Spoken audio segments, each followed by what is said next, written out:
China से आई हुई माँ तारा को यहाँ पर लगता है मछली और शराब का भोग। जी हाँ, एकदम सही सुना आपने। स्वागत है आपका 10 महाविद्या सीरीज में, जहाँ हम कर रहे हैं 10 महाविद्या मंदिर के दर्शन, जिसमें कि आज हम लोग आए हैं दूसरी महाविद्या कही जाने वाली माँ तारा का दर्शन करने के लिए, तारापीठ। यहाँ पर आप कब आएँ, कैसे आएँ, कहाँ रुके, कहाँ खाए पिए, और सबसे ज़रूरी बात पूजा पाठ में यहाँ स्कैम से कैसे बचें और कैसे आप यहाँ पर शराब और मछली का भोग ग्रहण कर सकते हैं। वीडियो में बने रहिए, हर कुछ आपको जानने को मिलेगा। तो वीडियो शुरू करते हैं। माँ का नाम लिखकर आप कमेंट में लिख सकते हो जय माँ तारा।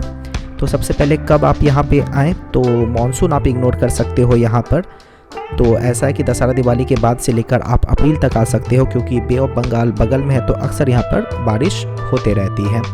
कैसे आए आप यहाँ पे, तो फ्लाइट से नियरेस्ट एयरपोर्ट दुर्गापुर एयरपोर्ट है, जहाँ से 100 किलोमीटर है, और नियरेस्ट रेलवे स्टेशन तारापीठ है। और तारापीठ से जैसे आप बाहर निकलोगे 100-150 रुपये का बैटरी रिक्शा मिलेगा, जो कि आपको मंदिर तक लेके आएगा। पहले 5-6 किलोमीटर तक आपको खेत ही देखने को मिलेगा। उसके बाद एरिया स्टार्ट होता है जहाँ की होटल रहता है, रेसिडेंशियल होटल, और साथ में खाने का भी। और ऐसा है कि मंदिर से जितना नज़दीक आप रहोगे उतना ज़्यादा कंजेस्टेड होटल मिलेगा। थोड़ा थोड़ा दूर हटते जाओगे तो स्पेसियस होटल मिलते रहेगा। मंदिर के बगल के तालाब के कॉर्नर पे मैं होटल लिया था, जो कि 600 रुपये में नॉन एसी होटल था, जिसमें कि 3 लोग रह सकते थे। मैं अकेले ही उस रूम में रुका था, और एसी का 1000 रुपये, तो इस हिसाब के अप्रॉक्स का रहता है। और खाने का ऐसा है कि 100 रुपये में यहाँ पे आपको अनलिमिटेड थाली मिलेगा वेज का, जिसमें कि चावल, दाल, 2 तरह का सब्जी, भुजिया, सलाद, पापड़, नींबू, अचार, बहुत ही टेस्टी यहाँ पे खाना रहता है। तो खाने का यहाँ पे कोई दिक्कत नहीं है।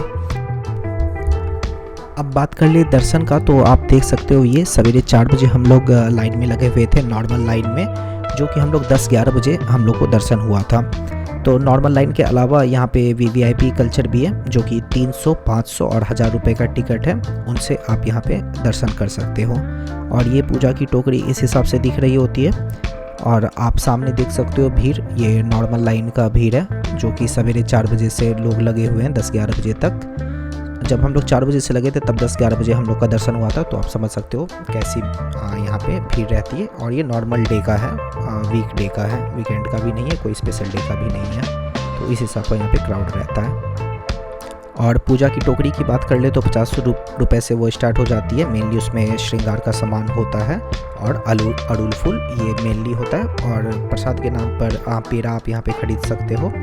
तो फिर यहाँ पे क्या होता है ना, जैसे आप मंदिर के अंदर दर्शन करते हो, पहले वहाँ पे माँ का चरण मिलता है, वहाँ पे आपको अलता चढ़ाना होता है। जो अलता यूपी, बिहार, बंगाल में लेडीज़ लोग पैर में लगाती हैं, तो वो अलता हम लोग माँ को अर्पित करते हैं। और साथ में अगर आप शराब लेके आए हो तो शराब भी आप माँ को वहीं पे अर्पित करोगे, आधा अर्पित करके आधा भोग के तौर पे लेके जाओगे। इस हिसाब का यहाँ पे चढ़ाने का सीन रहता है। बाकी पूरे रास्ते आपको पंडा मिलते रहेंगे, जो बोलेंगे चलिए हम आपका पूजा करा देते हैं। इवन जिस दुकान से आप सामान लोगे पूजा पाठ का, वहाँ भी आपको पंडा मिलेंगे। पूरा रास्ता आपको पंडा मिलते रहेंगे। ऐसा है कि पंडा का वहाँ पर बहुत ज़्यादा सिस्टम है पूजा पाठ कराने के लिए, वो हमेशा आपको बोलते रहेंगे।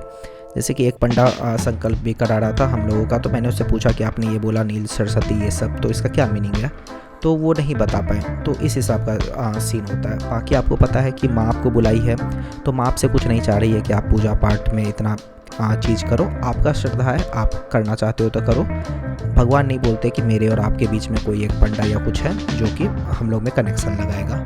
तो ये बात आप समझ सकते हो। और यहाँ पर बलि प्रथा है, तो आप यहाँ पे अंदर जाके बलि का भी बात कर सकते हो। यहीं पे आप खस्सी छागर खरीद के यहाँ पे ही बलि चढ़ा सकते हो। मेनली ब्लैक कलर का जो होता है उसका यहाँ पे बलि चढ़ रहा होता है। और अगर आप देखे भी होंगे कहीं वीडियो की, रसिया से भी बहुत सारे तांत्रिक आए थे जो कामाख्या देवी गए थे, और तारापीठ यहाँ भी आके वो लोग पूजा किए थे। इस हिसाब का यहाँ पर होता है। और भोग ग्रहण करने का ऐसा होता है कि जैसे आप मंदिर से बाहर निकलोगे, मंदिर प्रांगण के अंदर भी बाहर भी आपको भोग मिल जा रहा होता है, जो कि फ्री ऑफ कॉस्ट ही है, सबको खाने को मिलेगा, जिसमें कि मछली भी रहता है। आप देख सकते हो ऐसा प्रॉपर रहता है। बाकी अगर आप देखे होगे कोई बड़ा सा थाल ऐसे सर पे लेके जा रहा है, तो वो पंडा लोग से बात करके मेरे ख्याल से 500 रुपये के हिसाब से वो क्या कहते हैं भोग लगा हुआ लेके जा सकते हैं। अब बात कर ले मेन स्टोरी की, जिसमें कि क्या कहते हैं चाइना से कैसे माँ आई है। तो ऐसा है कि पहले माँ चाइना में रहती थी और चाइना में माँ का बहुत पूजा हुआ करता था। फिर माँ ने किसी बाबा को बताया कि आप यहाँ से मेरा विग्रह लेके जाइए और इस जगह के जंगल में, जंगल के एक पेड़ में मेरे विग्रह को छुपा दीजिए। तो बाबा ने वैसा ही किया जैसा माँ ने उन्हें बताया। फिर यहाँ के राजा या रानी को सपना आया कि आप मुझे जंगल के इस पेड़ में आओ, वहाँ से लेके आओ और फिर स्थापित करके आप यहाँ पे मेरी पूजा करो। तो इस तरह का स्टोरी है और ये 100-200 साल पुरानी ही स्टोरी है, बहुत ज़्यादा पुरानी नहीं। तो तब से ये तारापीठ बना है। तो बहुत कम लोगों को पता है कि ये जो है चाइना से आई हुई माँ है। तो क्या कहते हैं, अगर आप माँ को गौर से देखोगे भी तो माँ का थोड़ा सा ऐसा आपको चेहरा देखने को मिल जाएगा, जिसमें कि आपको डिफरेंस समझ में आ जाएगा कि हाँ माँ चाइना से आई है। अब बात ये कर ले कि यहाँ जाने से पहले मैंने जहाँ भी पढ़ा था कि यहाँ पर उग्र तारा है, मतलब कि बहुत गुस्से वाला चेहरा है। ऐसा कुछ नहीं है। जब मैं अंदर गया, इतना ज़्यादा, मतलब उग्र का क्या ही हो सकता है अपोजिट, सौम्य, इतना ज़्यादा सौम्य रूप था माँ का। मतलब आप देखोगे तो लगेगा कि माँ आपको ही देख रही है, एकदम दयालु वाला चेहरा से। मतलब इतना ज़्यादा था कि आप देखते रह जाओगे चेहरे को। इस हिसाब से था माँ का, बहुत ही क्या कहते हैं दयालु विग्रह था। तो ये जो भी बोल रहे होते हैं, झूठ बोल रहे होते हैं, ऐसा उग्र आप देख के डर जाओगे, ऐसा एकदम नहीं था। और हाँ, ऊपर में ना ओम नहीं लिखा था, दीर्घऊ लिखा हुआ था, जो हर्षऊ दीर्घऊ होता है, ओ आ ये सब का। तो ये चीज़ था, नहीं पता ये मे भी तांत्रिक में यूज होता होगा। अच्छा, एक और बात है कि अगर आप यहाँ पे आते हो तो ये तारापीठ बीरभूम जिला में पड़ता है, जहाँ की और 51 शक्तिपीठ में 4 शक्तिपीठ भी इसी बीरभूम जिला में पड़ते हैं। तो अगर आप टाइम लेके आओ तो वो भी आप कवर कर सकते हो, वो भी अच्छा रहेगा आपके लिए, मैं सोचा बता दूँ। तो ऐसा है ना कि क्या कहते हैं, अभी 100-200 साल पहले की स्टोरी है। और भी बहुत ऐसे भगवान हैं जिनके बारे में हमने क्या कहते हैं सुना है, लेकिन उनका मंदिर बड़ा सा नहीं देखा है रियल वाला। जैसे कि महाकाली, जिसमें कि माँ काली का 10 चेहरा है, 10 हाथ 10 पैर है। या फिर क्या कहते हैं माँ पार्वती का ही रूप मैंने सुना है, लज्जा गौरी, उनका भी आपने नहीं देखा होगा, मे भी नहीं सुना भी होगा। खैर, अभी ये वीडियो लंबी हो रही है तो मैं एक दूसरा पार्ट बना दूंगा, जिसमें कि क्या कहते हैं जो भी है बामा खेपा जी यहाँ का क्या कहते हैं स्मशान घाट और अगल बगल जो भी घूमने का जगह है, उसके बारे में अगर आप ज़्यादा डीप से डिटेल से जानना चाहो तो उसमें दे देंगे। यहाँ आने के बाद और भी आप क्या विज़िट कर सकते हो। और यहाँ तक अगर आपने वीडियो देखा है तो वीडियो को आप ज़रूर लाइक कर दो, और किसी भी तरह का बात है तो आप कमेंट कर सकते हो।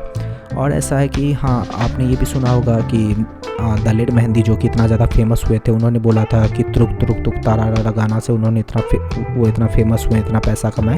तो वहाँ पे तारा माँ तारा को लेके ही गए थे। तो तारा माँ का ऐसा होता है तारने वाली, मतलब कि सबसे ज़्यादा मतलब ग्रोथ, सक्सेस, पैसा, जो भी चीज़ है वो सब से आपको तार देगी। तो उस तरह का है। तो आप शेयर कर सकते हो इसको कोई भी अपने फ्रेंड फैमिली के साथ जिसे इसकी ज़रूरत है, किसी का तो भला हो।